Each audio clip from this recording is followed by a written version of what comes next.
Okay, I want to welcome you to our little strategy session here. Thanks so much for joining us.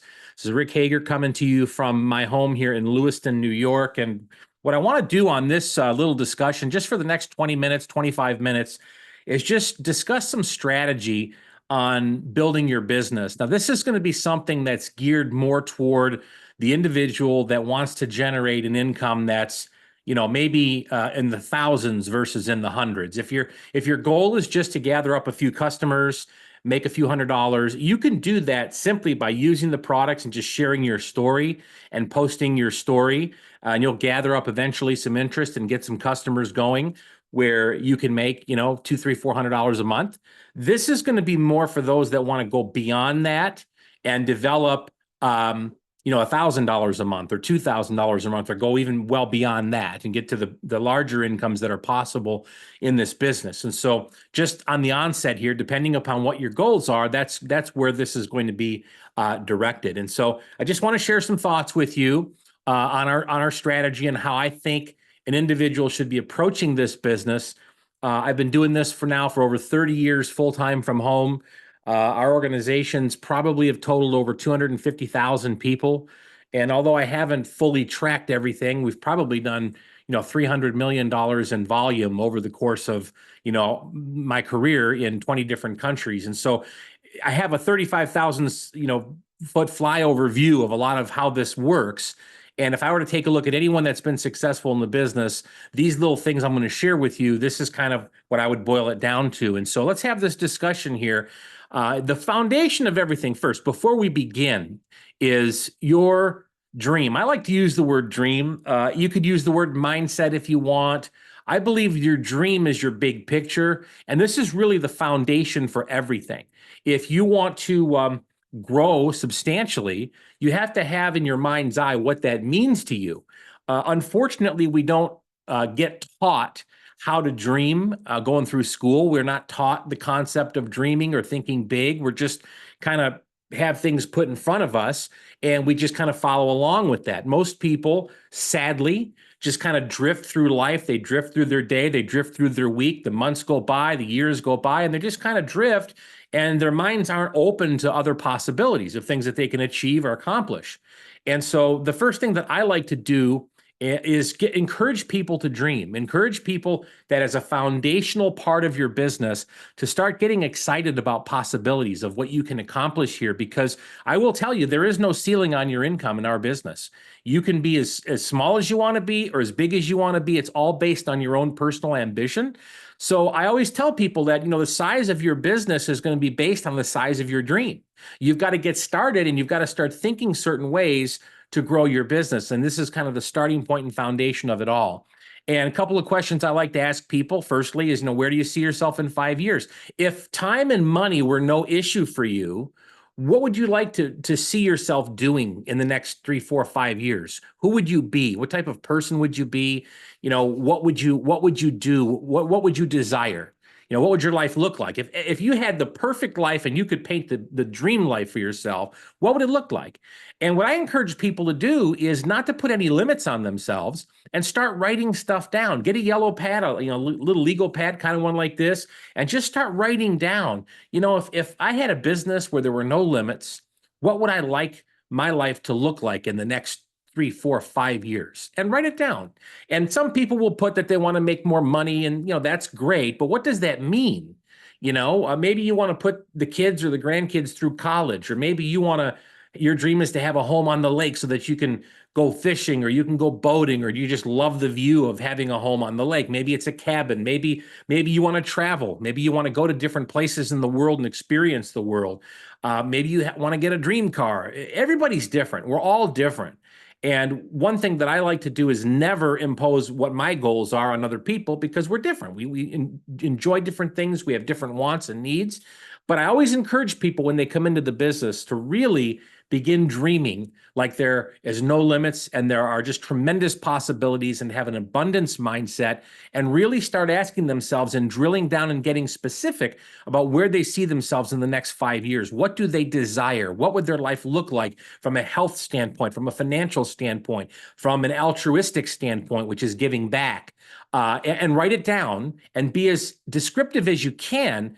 And then on a daily basis, make sure that you keep that list close to you and begin to review it on a daily basis. Because when you know what you want and you have clarity on what you want and you review it daily to refresh your mind, it starts to get seeded into your subconscious mind. And I don't know how it all works, but that begins to put things in motion to bring things into your life to help you to get where you want to go. And I've got some incredible experiences in my own life where I've gone through this process, and this isn't something that I created. The threads of this you'll get out of Think and Grow Rich. You can talk about other books that are available out there that discuss this, but the concept is dreaming without limits, knowing what you want, writing it all down, reviewing it, and start having a foundation for why you're building this business. And then everything starts to open up for you if you have clarity on what you want to accomplish and why. And so this is where you start. And you have to do this on your own because we're all a little bit different. And, what your wants and needs are might not be the same as someone that you sponsor into the business. So this is the starting point. Now, let's assume for a moment that you know what you want and you've got clarity and you've really defined it and you're reviewing it daily. Now, the question is, how do we take these dreams that we have, these goals, these ambitions, this dream life that we've kind of mapped out for ourselves? And how do we build this business to make that a reality? How do we begin getting closer and closer to actually being the picture that we've created for ourselves? And it really starts there's the fact that there's simply three parts to your business. There's really only three parts. Now, there are some details around these things. There might be a couple of other components that I could add to this. But if you really look at your business and what causes it to grow or not grow, it comes down to three things. Number one, it comes down to prospecting. Number two, it comes down to presenting. And then number three, it comes down to following up. So it's very easy to remember and to recall. And that's why I've simplified it into three things: prospecting, presenting, and following up. If you forget everything else in the business, but only remember this concept of prospecting, presenting, and following up, and you just did these three things, and I'm going to share with you a few ideas off of each one of these three things, you can build a very, very successful business. If you were to take any super successful person in our industry, in our business, and look at how did they get from where they started to where they are, I promise you're going to find these three things: a lot of prospecting, a lot of presenting, and a lot of following up. And again, there are details around this, and there are some other things that we could include in here. But for the focus of simplicity, just on this from a strategy standpoint, just remember prospecting, presenting, and following up. You could do a lot of other things wrong, but if you can get these three things right, a lot of things will happen for you in the business. So let's just break down each one of these for a moment. Let's start with prospecting. And prospecting is really nothing more than finding people to talk to. That's all it is. It's just finding people to talk to. And it really revolves around an invitation, inviting someone to take a look at a product idea or inviting someone to take a look at an opportunity that can make their life better. And prospecting is the concept of finding people to talk to so that you can invite to those things. And obviously, as we all know, the word prospecting goes back to the time of the gold rush, where the gold prospectors would go and they'd be sifting in the dirt, looking in the streams for gold. That's kind of what we do in our business, if you think about it. We're constantly creating conversations. We're constantly inviting people to take a look at a product, like take a look at an opportunity. And a lot of that stuff doesn't materialize for us. But if we do it enough, guess what? We find some customers. If we do it enough, guess what? We find some people. So prospecting is kind of the first part of it.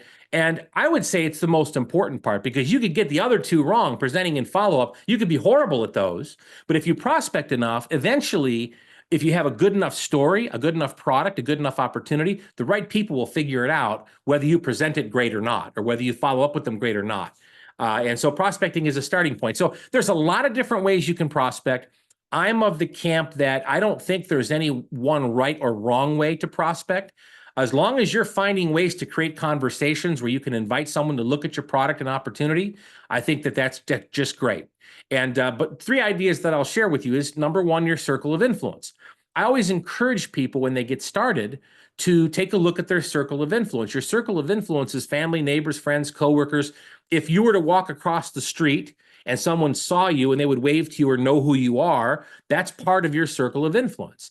If someone heard your name and they knew who you are, that's part of your circle of influence. I heard someone say once, and this is kind of grim. I wouldn't know if I would use this, but I've heard it said, who would show up at your funeral, right? That's your circle of influence. And so when you get started in this business, especially when you're brand new and you're just getting going, the first place that you can look to prospect is your circle of influence, the people that are around you, that know who you are, that maybe like you and trust you. You like them, you trust them. That's kind of where it all begins.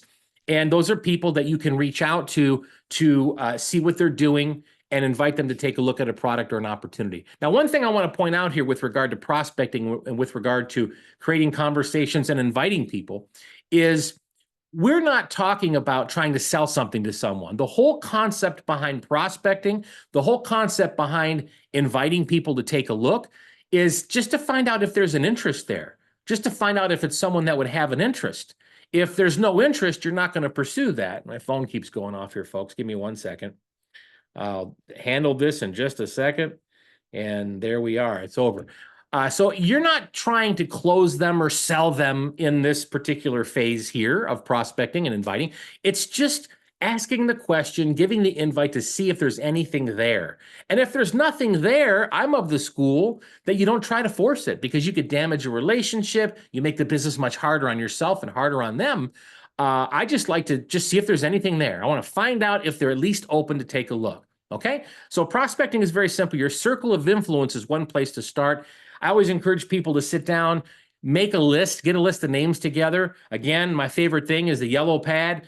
Get a list of names together. Don't prejudge anyone because you never know where they are. And here's the magic part of making a list. If you build out a list, if maybe you get 30 names and that's, okay. But realize that those 30 people or 20 people or 100 people, depending upon however many you get, those people have access to 30 or 50 or 100 people indirectly that you don't know. So by putting them down and exploring if there's any interest on their part, you potentially open up the window for dozens upon dozens of other people that you currently do not know.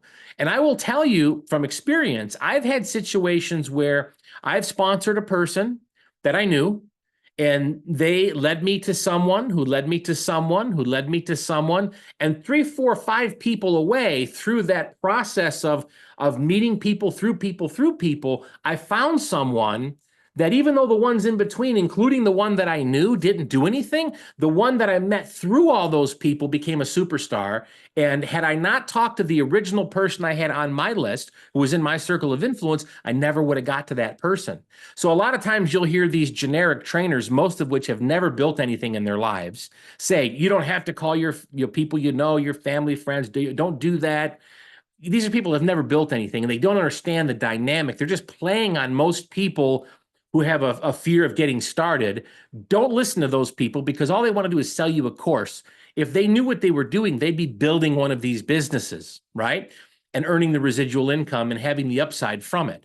But it's not just the people that you know in your circle of influence. That's important to start there. It's who you can find through those people that make up all the difference in the world. And I promise you, if you put down a list of 30 names, those 30 people each know 30 people. Well, what's 30 times 30? That's 900 new people, right? If those 30 each got 30, that's 900 people that you indirectly potentially could have access to. I promise you, if this was presented properly to those 900 people, you'd find a diamond in that group, or a Star Trek commander, whatever, if you're watching this and you're not involved as part of our company, whatever rank your company is, you put down a list of 30 people, and if those 30 each know 30, inside of that circle somewhere, there's someone where if this is presented properly, you'd get someone going.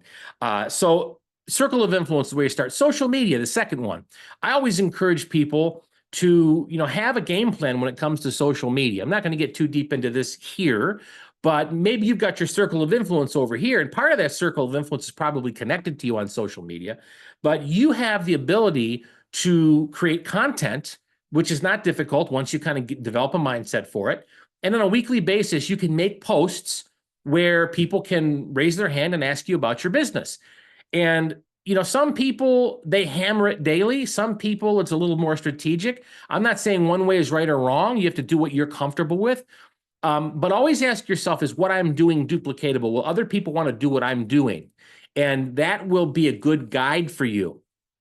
But you can make posts on a weekly basis, at least, a couple of posts a week. In your stories, you can drop posts that are about your product and opportunity that people can ask questions about.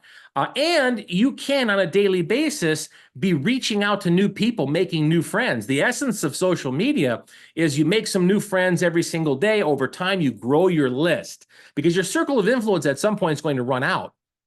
And social media can be a great way to not only create content and information where people will come to you about your business, but you can expand your list by meeting new people, scrolling through your newsfeed, looking for posts that have lots of engagement, and going in and seeing if there's anyone in there that you have friends in common with that you might send out a friend request to. You might set as part of your daily method of operation the ability to send out 5 or 10 friend requests every day, 5 days a week. That's 30, 40, 50 new friends a week that you make. If you're putting out quality content and you're communicating with people, serving first, creating value first, people will want to stay connected to you. And eventually the time becomes right where you can talk to them about the business. It's a way that you can prospect. And then the third one here is situational, where during the course of your day, everywhere that you go, you may be coming into contact with people. And so it's putting yourself in a position where you're in contact with people, where you have the ability to create a conversation and then create an invitation. One thing that you could do, a little strategy that we always taught, is something called shake, rattle, and roll. And what that basically is that you can bring, for example, you could bring some product with you wherever you go. If you have a product that you love that's mobile like this, you can bring it with you wherever you go. And if you go to a restaurant, you set it on the table at the restaurant. If you're in the bank, you have it in your hand, or you have it in a notebook. Inevitably, if you've got something, sooner or later, someone might say, hey, what's that? And now you're in a conversation and you have the chance to invite somebody. So shake, rattle, and roll. Bring product with you wherever you go so you can potentially create conversations, and just be aware of your situational circumstances where you can begin to talk to some people additionally. So these are just 3 things: your circle of influence, social media, situational prospecting. Obviously, there's more, but the key is that your mindset should be, on a daily basis, you have to have some prospecting activity so that you can be talking to enough people to start inviting people, so that you can get kind of your pipeline and your funnel full of people that you're inviting to take a look, to find the ones that will, and then they start looking. So the first part of it is that. Now, the next thing is to present in a way that duplicates, So you're doing all this prospecting, you're communicating with people. The ones that say, I'm interested, what's it all about? You have to share the details with them in a way that if they like what they see and they get excited about it, they can do with others what you're doing with them.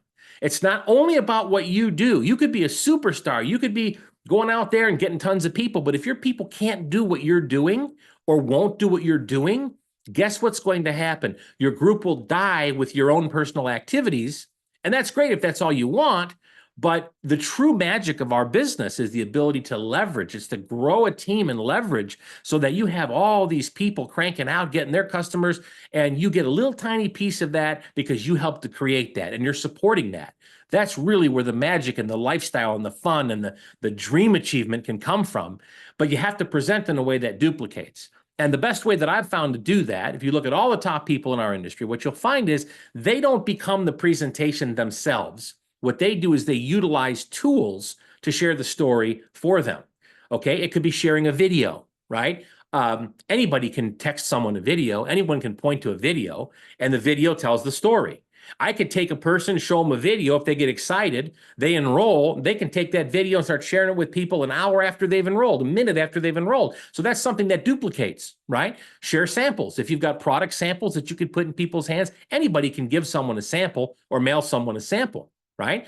Documents. If you've got a document about your product or a document about your pay plan, you can email that to people. Anybody can do that. You can add them to a group where you can tag them in some content that you want them to see. Anybody can add someone to a group, although that gets a little bit more complicated if you've got people that aren't familiar with social media.